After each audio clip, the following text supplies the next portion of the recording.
Maayong buntag Luzon, Visayas, Mindanao, Madayao, Davao. Mula sa dambana ng Kagitingan, ito po si Coco Salvacion Evangelista, Mr. United Continents, Philippines. Tuloy po kayo!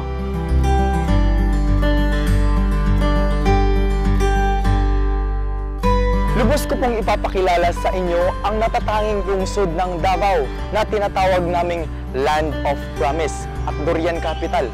Sabay-sabay po nating pasukin ang paraiso ng Davao at ang aking natatanging advokasya. Ang unang maibabahagi ko po sa inyo ay tungkol po sa mga pangunahing ordinansa na mahigpit na pinapatupad ng aming kinaukulang tagapamahala ng aming distrito. Una, pinagbabawal ang paninigarilyo lalo na sa mga pampublikong mga lugar. Pangalawa, liquor ban or Cinderella law.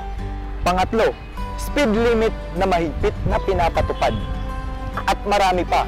Para sa dagdag kaalaman, ang Davao City po ay nakatala sa top 3 list of the safest place to visit and to live in. Dahil ganyan kamagigiting at kalakas ang sandatahang kapulisan dito sa syudad sa Davao.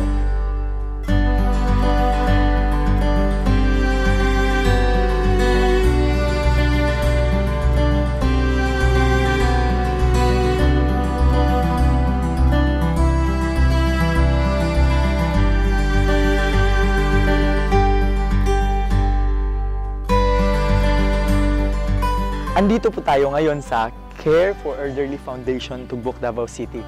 At ito po ang napili kong advokasya dahil dito po ako tinuturo ng aking puso ang tumulong sa mga lolo at lola natin. Kasi hindi nyo po natatanong, laking lolo at lola din po ako. Sabay-sabay po nating pasukin at bisitahin ang bahay ng ating mga mahal na lolo at lola na ulila na dito sa Elderly Home for the Aged Foundation, Tugbok, Davao City. Tara!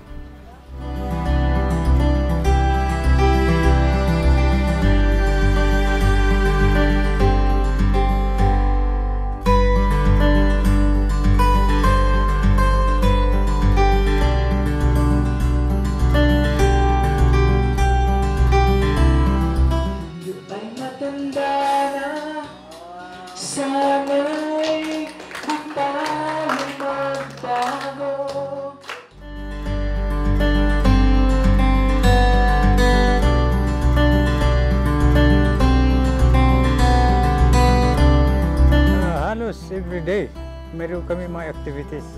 May mga university, mga eskwelahan na nag-entertain sa amin. The caregivers or the family must give importance, more time, understanding, and compassion to the elderly for the changes of their attitude, especially on their daily living activities.